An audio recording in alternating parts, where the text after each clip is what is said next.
Hola, soy la doctora Moreno y hoy quiero hablarles de roncopatías y síndrome de hipopnea obstructiva del sueño.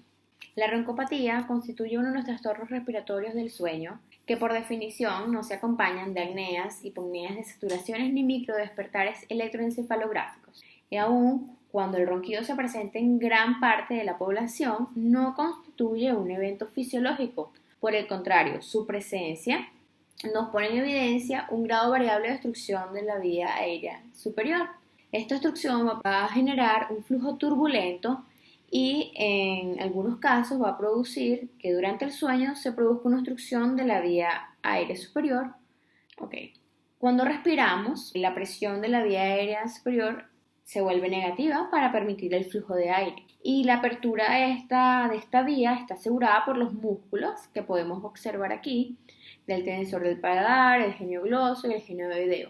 Estos músculos tienen un tono basal que permiten que esta vía aérea esté abierta. Durante el sueño se produce un colapso por pérdida del tono, por laxitud o por pérdida del tono de estos y hacen que se colapsen hacia posterior y obstruyan el paso de aire a nivel de la faringe.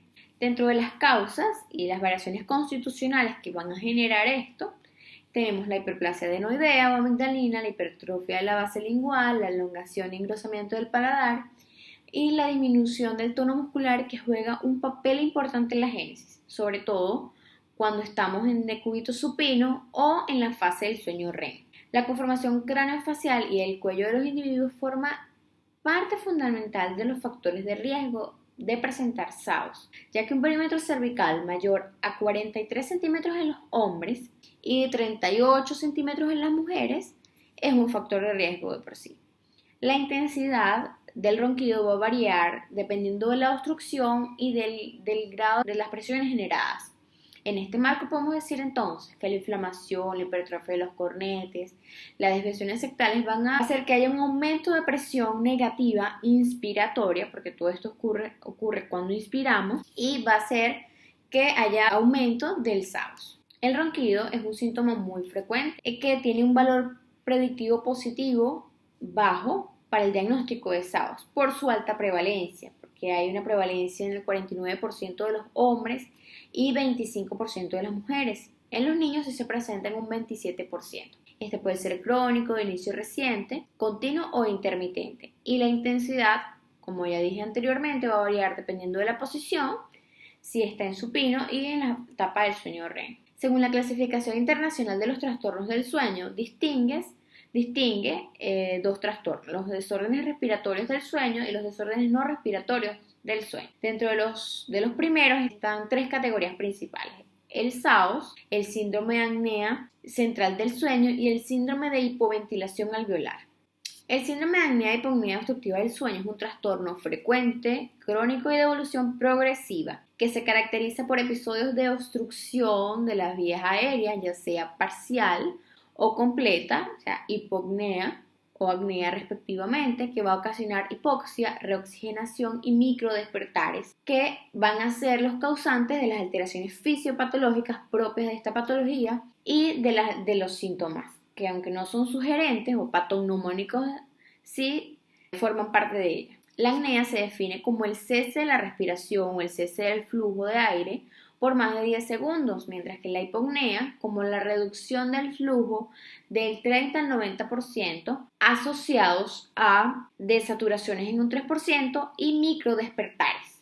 Estos microdespertares también van a hacer la diferencia entre las apneas centrales y las obstructivas, ya que las centrales no va a tener un esfuerzo respiratorio, mientras que en las obstructivas sí va a permanecer el esfuerzo, aunque no haya paso de aire, la persona va a hacer un esfuerzo. Epidemiológicamente es una enfermedad altamente frecuente. Se ve en las mujeres en el 2 al 4% y en los hombres entre el 4 y el 6%. Cifra que va aumentando progresivamente con la edad. En relación a la morbilidad, tenemos que esta es causa de trastornos cognitivos, deterioro de la calidad de vida y afecta en los niños el aprendizaje y la conducta. Y 35% de estos pacientes sufren hipertensión arterial, 2 veces más hipertensión pulmonar, 4 veces más enfermedad vascular cerebral y 7 veces más tasa de accidentes. Se presenta más en obesos, en género masculino, en mujeres y en mujeres posmenopáusicas. Los pacientes que tienen mayor mortalidad son los que sufren el SAUS de moderada a severa sin tratamiento y ocurre en personas de entre 30 y 50 años.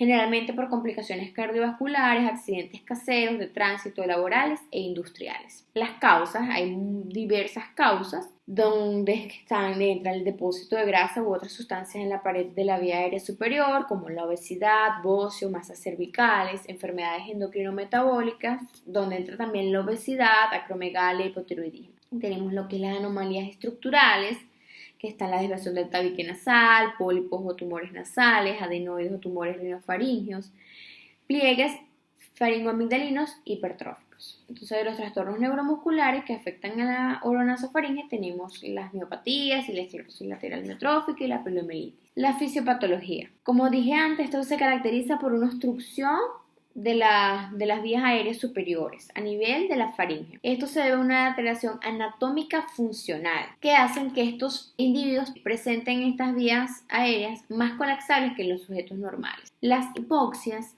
y las apneas van a originar unas desaturaciones. Estas van a provocar a su vez desaturaciones recurrentes de la oxihemoglobina que va a generar hipoxia y microdespertares no conscientes con fragmentaciones del sueño y oscilaciones significativas de la presión intratorácica por aumento del esfuerzo inspiratorio. Esto va a hacer que se genere un incremento súbito del tono simpático, frecuencia cardíaca y presión arterial responsables de la activación simpática y la disfunción endotelial. Aquí ya podemos ver el ciclo.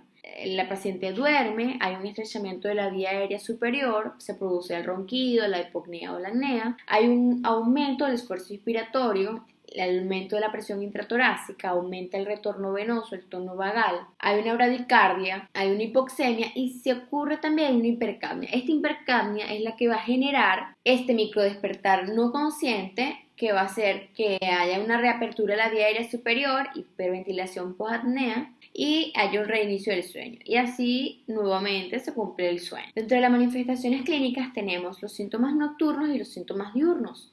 Dentro de los nocturnos tenemos las apneas observadas, ronquidos, asfixias, movimientos anormales, insomnio. Y entre los diurnos tenemos la somnolencia excesiva, los síntomas, los sueño poco reparador, cansancio, cefalea matutina, irritabilidad.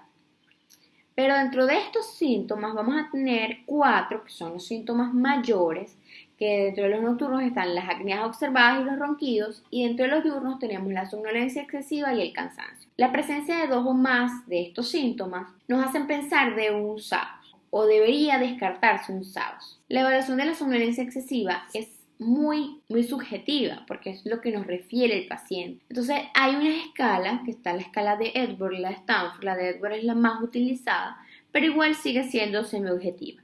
Y dentro de los exámenes objetivos tenemos la pupilometría, el test de latencia múltiple del sueño, el test de mantención de la vigilia y el test de latencia como tal. Dentro de los factores de riesgo tenemos la genética, personas que tengan antecedentes familiares de SAOS o de ronquidos, de una edad de quiebre entre 30 y 40 años, el sexo masculino y mujeres posmenopáusicas. Factores que estrechen la vía aérea superior y comorbilidades como la hipertensión arterial. Existe un cuestionario que consta de 8 preguntas cerradas, que se llama el cuestionario de Stott-Bank, que permite detectar a los pacientes con síndrome de apnea hipopnea del sueño. Stott-Bank es por sus siglas en inglés, que si ronca el paciente fuerte y se traspasa paredes, o la pareja lo tiene que golpear con el codo, si el paciente se siente frecuentemente cansado, si de repente está hablando con alguna persona o va manejando y se queda dormido, si alguien lo observó que dejó de respirar mientras dormía, que si tiene un aumento de la presión arterial o ya tiene tratamiento para esta, el índice de masa corporal mayor a 35, edad mayor a 50 años y el tamaño del cuello. Ellos lo limitan como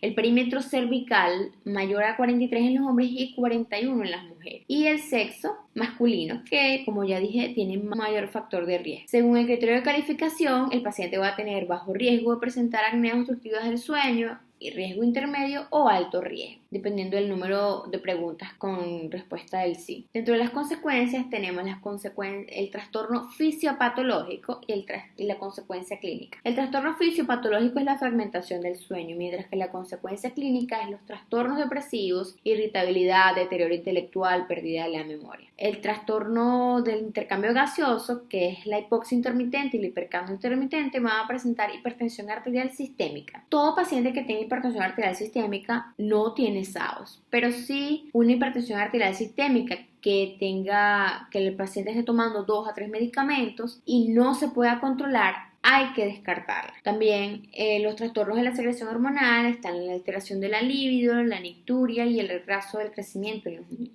La clasificación de gravedad está dada por el índice de desorden respiratorio, que es el índice de apnea, hipopnea, hora-sueño. Entonces, es leve si es mayor a 5 pero menor de 15, moderada si es mayor de 15 pero menor de 30 y severa mayor a 30. Pero la sola existencia de este índice no significa que la persona tenga SAOS. Si tiene un problema respiratorio pero no SAOS. Debe coexistir también los síntomas antes mencionados. Y la gravedad no solamente se da por este parámetro, sino por estos otros como la desaturación, el porcentaje de tiempo de saturación de menos de 90, la estructura del sueño, el ritmo cardíaco y si existe una comorbilidad o no. Para culminar, los dejo con esta frase célebre de Platón que dice: donde quiera que se ame el arte de la medicina, se ama también a la humanidad. Muchas gracias.